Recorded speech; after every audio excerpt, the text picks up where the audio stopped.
एक नगर में एक राजा रहते थे। राजा की पत्नी यानी रानी बहुत ही दुष्ट स्वभाव की थी। वह कोई पूजा पाठ या धार्मिक कार्य नहीं करती थी। चाहे नवरात्रि हो, होली, दिवाली या छठ, उसे इन सब से कोई मतलब नहीं था। जब नवरात्रि का समय आया तो पूरा नगर माँ दुर्गा की पूजा की तैयारी में जुट गया। एक दिन रानी ने राजा से कहा कि वह आज भोजन में मछली खाएगी। राजा ने उसे समझाया, रानी, ये नवरात्रि का समय है जब पूरा नगर माँ की पूजा कर रहा है। ऐसे में मछली खाना अच्छा नहीं है।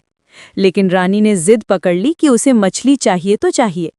जब उसकी बात नहीं मानी गई तो वह नाराज होकर बैठ गई। पूरे गांव के लोग ढोल नगाड़े के साथ गंगा घाट पर कलश स्थापना के लिए जल लेने जा रहे थे। गंगा जी में एक मछली अपने ढेर सारे बच्चों के साथ रहती थी। जब उसने इतने सारे लोगों को आते देखा तो वह डर गई।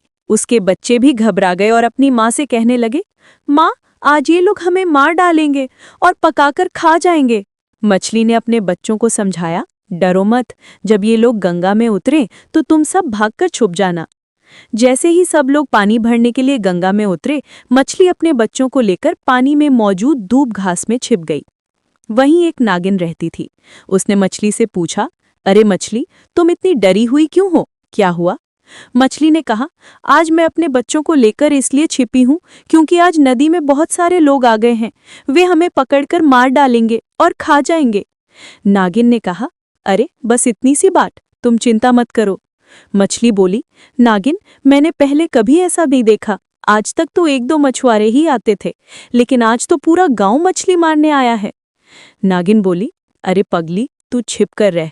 आज से 10 दिन तक तुम्हें और तुम्हारे बच्चों को कोई नहीं मारेगा। यह कहकर नागिन पानी से थोड़ा ऊपर आकर लोगों की बातें सुनने लगी। लोग आपस में बातें कर रहे थे कि आज से 10 दिन तक माता रानी उनके घर आएंगी और वे खूब नाचेंगे गाएंगे। यह सब सुनकर नागिन को सच्चाई पता चल गई। जब लोगों की नज़र नागिन पर पड़ी तो वह तुरंत पानी में वापस चली गई और मछली के पास आकर बोली, अरे मूर्ख मछली, ये लोग तुम्हें मारने नहीं आए हैं। आज से 10 दिन तक पूरे गांव में माँ दुर्गा की पूजा होगी। इस दौरान लोग मांसाहारी भोजन नहीं करेंगे, इसलिए तुम और तुम्हारे बच्चे बिल्कुल सुरक्षित हो। यह सुनकर मछली निश्चिंत हो गई। उधर रानी राजा से बोली, जब मुझे मछली नहीं मिली तो अब मैं राजा नहीं बल्कि हिरन का मांस खाऊंगी। राजा घोड़े पर सवार होकर शिकार के लिए जंगल की ओर निकल पड़े, लेकिन सभी हिरण डरकर छिप गए। एक हिरण ने माँ दुर्गा से प्रार्थना की, हे माता, यह नवरात्रि का समय है, ये मुझे मारने आए हैं। मैं आपकी पूजा करता हूँ, आप मेरी रक्षा करें। राजा को कोई भी शिकार नहीं मिला और वे निराश होकर घर लौट आए। जब रानी ने उन्हें खाली हाथ देखा तो वो गुस्सा हो गई। राजा ने बताया कि उन्हें जंगल में कोई शिकार नहीं मिला। रानी ने कहा, ठीक है, तो उस बाजार में जाइए जहां सब्जियां मिलती हैं, वहां जरूर मछली बिक रही होगी। राजा फिर से बाजार गए, लेकिन वहां मछुआरे मछली की जगह पूजा का सामान, चुनरी, नारियल और अगरबत्ती बेच रहे थे। राजा को बहुत आश्चर्य हुआ। वे फिर से खाली हाथ घर लौट आए। रानी ने उन्हें फिर से मछुआरे के घर भेजा। राजा ने मछुआरे से कहा, रानी को मछली खानी है, तुम्हें मछली मार कर देनी होगी। मछुआरे ने कहा, राजा साहब, आज से नवरात्रि शुरू हो गई है, मेरी पत्नी ने कलश बैठाया है, मैं मछली कैसे मार सकता हूँ? लेकिन राजा के जोर देने पर मछुआरा जाल लेकर नदी की ओर चल पड़ा। उसने मन ही मन माँ दुर्गा से प्रार्थना की, हे माता, मुझे क्षमा करें, मैं मछुआरा होने के नाते मजबूर हूँ। मछुआरे ने एक के बाद एक कई बार जाल फेंका, लेकिन एक भी मछली नहीं फंसी। निराश होकर राजा और मछुआरा दोनों घर लौट आए। रानी फिर गुस्सा हो गई और बोली, आपसे कुछ नहीं हो पाएगा, अब मैं खुद जाऊंगी। अगले दिन सुबह रानी मछुआरे के घर पहुंची और बोली, मछली मारो, नहीं तो मैं तुम्हें फांसी पर चढ़वा दूंगी। मछुआरे ने फिर से माफी मांगी, लेकिन रानी नहीं मानी। मजबूर होकर वह रानी के साथ नदी की ओर चल पड़ा। जब मछुआरा जाल फेंक रहा था तो मछली के बच्चे डरकर अपनी माँ के पास आ गए। मछली ने अपने बच्चों को समझाया, डरो मत, जब ये लोग हमें नहीं पकड़ पाए तो वो औरत क्या करेगी? उसने माँ दुर्गा से प्रार्थना की, हे माता, हम जानवर हैं, हम आपकी पूजा तो नहीं कर सकते, लेकिन आज से हम 9 दिन तक अपने बच्चों की रक्षा के लिए पानी के भीतर ही उपवास करेंगे। मछुआरे ने चौथा जाल फेंका तो उसे वह बहुत भारी लगा। उसे लगा कि कोई बड़ी मछली फंस गई है। उसने रानी से कहा, रानी साहिबा, मछली फंस गई है, लेकिन आप इसे अपने हाथ से निकालिए। जैसे ही रानी जाल में हाथ डालने लगी, उसमें फंसी हुई नागिन फुफकार मारकर खड़ी हो गई। रानी डर कर पीछे हट गई। नागिन बोली, तुम्हारी कोई संतान नहीं है तो तुम संतान का दर्द क्या जानोगी? तुम्हें इस बात में खुशी मिलती है कि तुम मछली के बच्चों को मारकर खा जाओगी, लेकिन उस माँ के दिल पर क्या बीतती होगी यह तुम नहीं जान सकती। रानी ने हाथ जोड़कर माफी मांगी। हे नागिन माता, मुझे क्षमा करें, आज के बाद मैं ऐसा कभी नहीं करूंगी। नागिन ने कहा, सिर्फ माफी मांगने से कुछ नहीं होगा।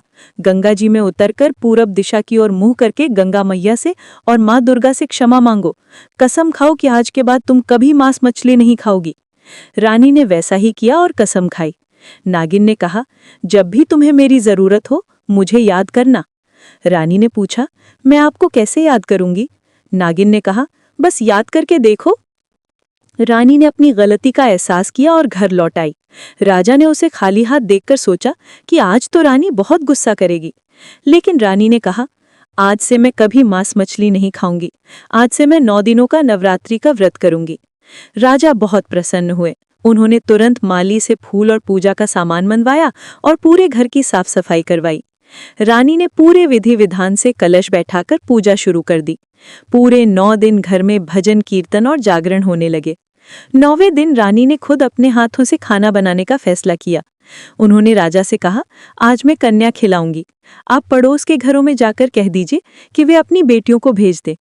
लेकिन पड़ोसियों ने अपनी बेटियों को भेजने से मना कर दिया, क्योंकि रानी का व्यवहार अच्छा नहीं था और उसकी कोई संतान भी नहीं थी। रानी बहुत उदास हो गई। तब उसे नागिन की बात याद आई, जब भी कोई कष्ट हो तो मुझे याद करना। रानी ने नागिन को याद किया। हे नागिन माता, कोई भी अपनी बेटी को भोजन कराने के लिए हमारे घर नहीं भेज रहा है, अब मैं क्या करूं? नागिन ने सभी देवियों से विनती की, हे माँ, एक दुखी भक्त आपकी पूजा कर रही है, कृपा करके आप सातों बहनें राजा के घर भोजन करने चलें। लेकिन माँ दुर्गा ने मना कर दिया, वह मांस मदिरा खाती है, हम उसके हाथ का भोजन नहीं कर सकते। नागिन ने फिर विनती की, हे माता, आप उन्हें क्षमा कर दीजिए। माँ दुर्गा मान गई। फिर सातों बहनें छोटी बच्चियों का रूप धारण कराईं और नागिन एक बूढ़ी अम्मा के रूप में उनके साथ आई। रानी ने उन्हें देखकर बहुत खुश हुई। उसने अपने हाथ से उन सभी बच्चियों को भोजन कराया और अपनी गलतियों के लिए क्षमा मांगी। जब बच्चियों को विदा करने का समय आया तो बूढ़ी अम्मा बनी नागिन ने रानी से पूछा, बेटी, तुम्हें कोई और तकलीफ है? रानी ने कहा, मुझे कोई तकलीफ नहीं है, मुझे सब कुछ मिल गया है, बस मेरी गोद खाली है। बूढ़ी अम्मा ने कहा, तुम परेशान मत हो, बस ऐसे ही माता रानी की पूजा करती रहो, बहुत जल्द तुम्हारी गोद भर जाएगी। कुछ दिनों बाद रानी गर्भवती हो गई और 9 महीने बाद उसने एक सुंदर बेटे को जन्म दिया। राजा और पूरे राज्य में खुशी की लहर दौड़ गई। अब रानी का व्यवहार भी पूरी तरह बदल गया था। वह सभी के साथ मिलजुल कर रहने लगी। कुछ सालों बाद रानी के 2 बेटे हो गए। एक दिन वह सोच रही थी कि नागिन की वजह से उसे बांझपन के नाम से छुटकारा मिल गया है। वो नागिन को याद करने लगी, हे नागिन माता, मैं आपको हमेशा याद करती हूँ, लेकिन आप मुझे दिखाई क्यों नहीं देती? जैसे उसने यह कहा, नागिन प्रकट हो गई। उन्होंने कहा, बेटी, जब जब तुमने मुझे याद किया मैं तुम्हारे पास आई हूँ, कभी बूढ़ी अम्मा के रूप में, कभी भिखारी के रूप में, मैं हमेशा तुम्हारे साथ रही हूँ। रानी ने नागिन के पैर पकड़ लिए और कहा, हे माता, यह सब आपकी ही कृपा है। आपने ही मेरी आंखें खोली और मुझे भक्ति के मार्ग पर चलना सिखाया। फिर रानी ने मैया दुर्गा, सातों बहनों और नागिन माता को प्रणाम किया और धन्यवाद कहा। अगर आपने यह कथा पूरी सुन ली है तो कमेंट बॉक्स में जय माता दी जरूर लिखें।